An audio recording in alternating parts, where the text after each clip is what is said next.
Brahms' Fourth Symphony in E minor is today generally acknowledged to be a mighty work, passionate, lyrical, highly communicative, and deeply satisfying. But this contemporary evaluation has not always been so. At one time, all Europe was fighting the battle of Brahms versus Wagner, and musical authorities in the highest places were fond of debunking Brahms as a dull, dry, thick, impotent, uninventive example of self-inflated mediocrity. How can it be that this musical giant, so adored in our time, so warm, so human in his directness of appeal, how can it be that this beloved Brahms can once have been so maligned? Well, it's true. Let me read you a short passage of criticism by another composer of Brahms' time and place, Hugo Wolf, writing in the Vienna Salonblatt, 1886. Quote, "He, Brahms, never could rise above the mediocre, but such nothingness, hollowness, such mousy obsequiousness as in the E minor symphony has never yet been revealed so alarmingly in any of Brahms' works. The art of composing without ideas has decidedly found in Brahms one of its worthiest representatives. Like God Almighty, Brahms understands the trick of making something out of nothing. Enough of this hideous game." Unquote. Not alone. Tchaikovsky's diary contains scurrilous words of abuse on the subject, and we have only to look at old copies of the New York Post, the Musical Courier, the London Saturday Review, the Boston Traveler, and there stands an indictment of Brahms. And with an overwhelming consistency, they all agree on one basic fault: lack of invention. Poor blind people. How could they not see that invention is the very substance of all Brahms' greatness? As a matter of fact, old Hugo Wolf inadvertently put his finger on the key to the whole problem when he said that Brahms knew the trick of creating something out of nothing. For that's exactly what Brahms did. Well, not out of nothing, to be accurate about it. That, in Wolf's words, is reserved for God Almighty. But out of almost nothing, out of ideas and themes which in themselves may seem uneventful, but which turn out to be loaded with symphonic dynamite. Our concern here is to find out how Brahms goes about this strange and difficult job of symphonic invention, how he creates something out of nothing. Actually, we are asking the old basic question: what is a symphony? What is the nature of a symphony? What makes a symphony symphonic? Well, I'm sure that by this time you have all been told over and over again what a symphony is. First, that it is a musical form. That is correct. It is an orchestral sonata. Then you undoubtedly know that it is classically in 4 movements, the first of which is an allegro in sonata form. That is also correct. You are aware that this first sonata movement is normally followed by a slow song-like movement, then by a playful 3-part movement called a scherzo, and finally by a brilliant finale, usually in rondo form. All these facts are also correct.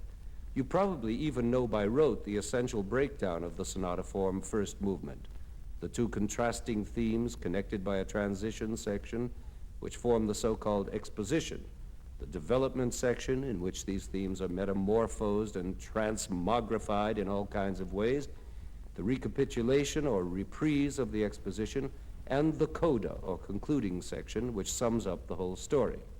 All this is correct, but all this doesn't begin to let you in on the symphonic secret. And that secret lies in the understanding of the word development.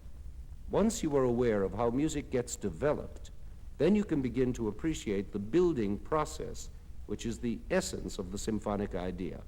Only then will you begin to know what a symphony is. Well, let's attack the music itself and see what we find. I propose a slow voyage through the first movement of this E minor symphony, stopping constantly to observe and enjoy the wonders to be found in it, and examining the threads of development as Brahms weaves them into a symphonic texture. Our journey begins without introduction or preliminary fussing, with a simple statement of the main theme by the violins.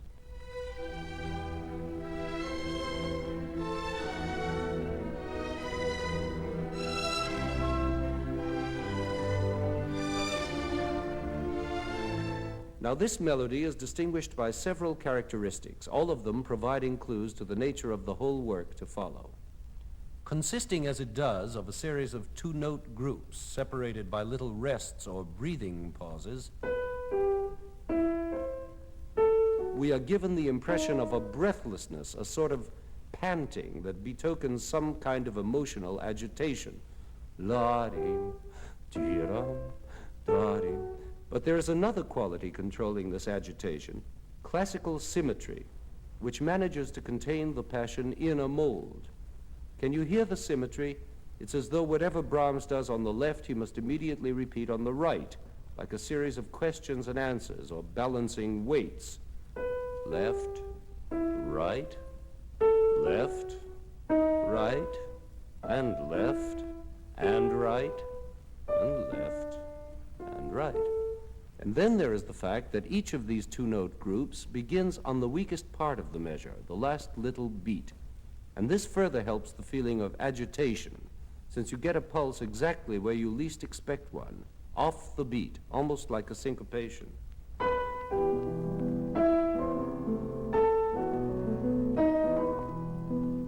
The passionate quality is also bolstered by the accompaniment, made by the lower strings playing wide-range arpeggios,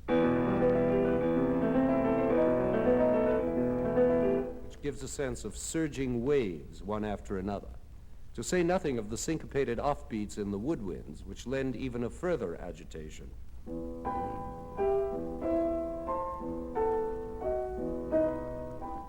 Did you notice that these woodwind offbeats are in themselves a version of the violin melody? They follow almost literally the notes of the theme, only displaced to make a rhythmic figuration. So we already have, from the very first bar of the piece, a kind of thematic development going on. This is the first ray of light illuminating the secret we are after, development. We know that we're in symphonic waters the moment this theme begins.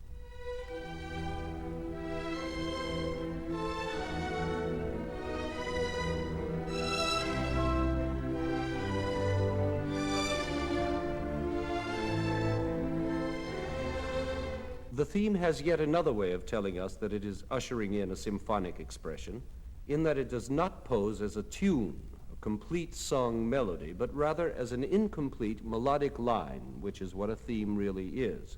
A theme has to be incomplete, open at the ends, so to speak, so that it requires development, begs for it, in fact, to give it fulfillment.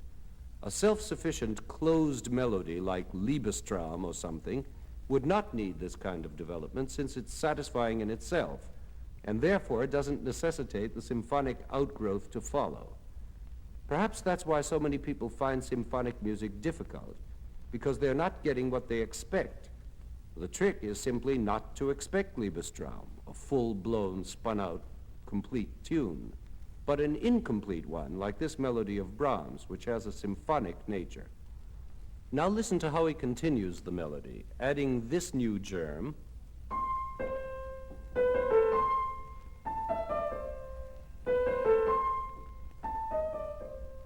and this one, which is a development of the first motive, a development achieved by doubling its speed. This device is called diminution in the jargon of the trade. Then there are these two other elements added, and this one.